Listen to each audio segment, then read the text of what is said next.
Welcome back to Explaining Everything, the channel where we dive into the stories and mysteries behind everyday things.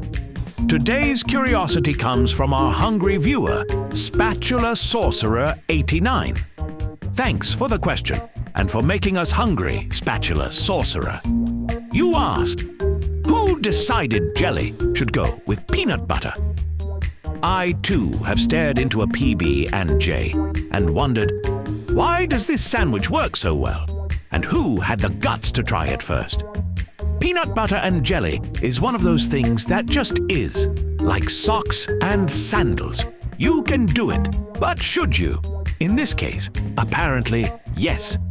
So buckle up, because we're about to unstick the story behind one of the most beloved sandwich combos in American history. Right here on Explaining Everything.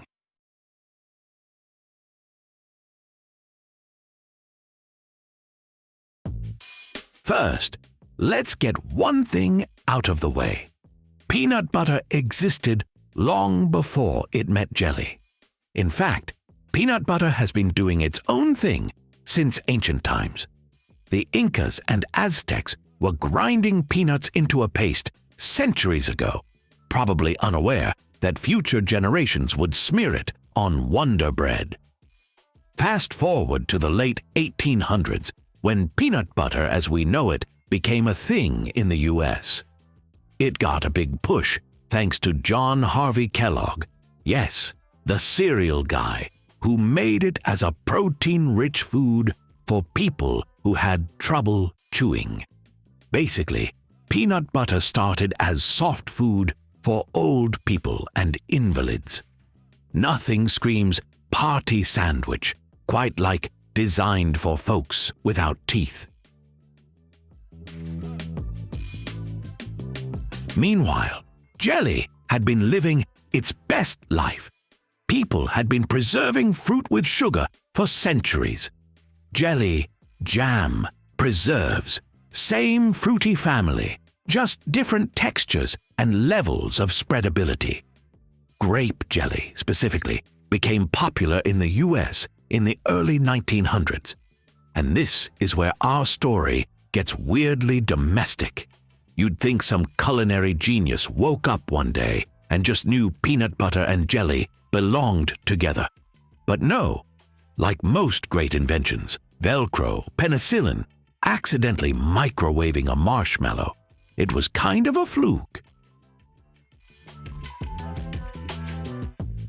The earliest known printed recipe for a peanut butter and jelly sandwich appeared in 1901 in the Boston Cooking School magazine of culinary science and domestic economics, which sounds like a real party read. A woman named Julia Davis Chandler suggested putting peanut butter and currant or crab apple jelly between slices of bread. Now imagine being the first person reading that and thinking, sure, let's slap this together and eat it. No offense to Julia, but it probably sounded about as appealing as peanut butter and mustard. But people tried it, and it didn't taste like a culinary mistake. It tasted awesome. Still, it wasn't an overnight sensation. The ingredients weren't widely affordable yet. Peanut butter had to be ground by hand at the grocery store.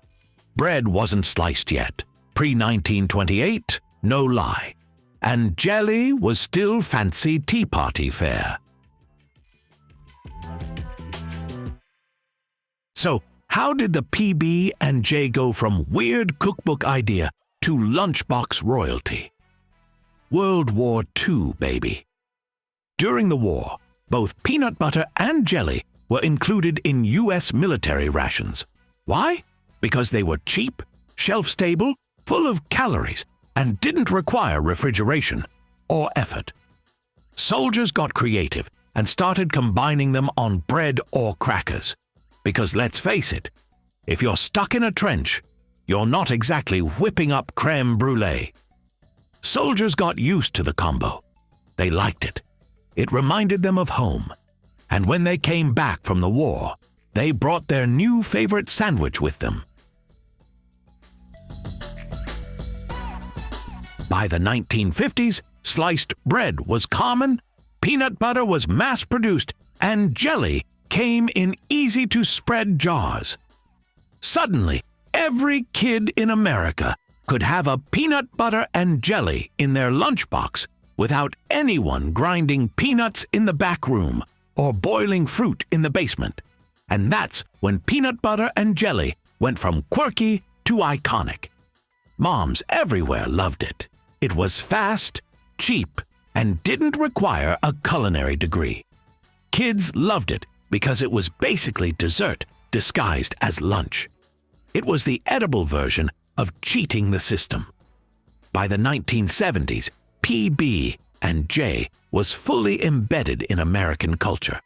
The sandwich became a nostalgic symbol of childhood, like juice boxes, scraped knees, and forgetting your science project until the morning it was due. So, who decided jelly should go with peanut butter? Technically, Julia Davis Chandler put it in print first, but it was American soldiers during World War II who made it mainstream, and it was post-war housewives and kids who turned it into a lunchtime legend. It wasn't one person, it was a team effort across decades, continents, and conflicts, which is pretty poetic for a sandwich you can make in 30 seconds with 3 ingredients and 0 adult supervision. Next time you bite into a PB&J, just remember, you're not eating a snack. You're biting into a piece of edible history, born in a wartime mess kit, raised in a 1950s kitchen, and currently stuck to the roof of your mouth. If you liked this video, go spread the love and jelly by hitting that like button and subscribing. Also, if you have suggestions for our next video, feel free to share them in the comments below. We'll be sure to give you an acknowledgement for your contribution.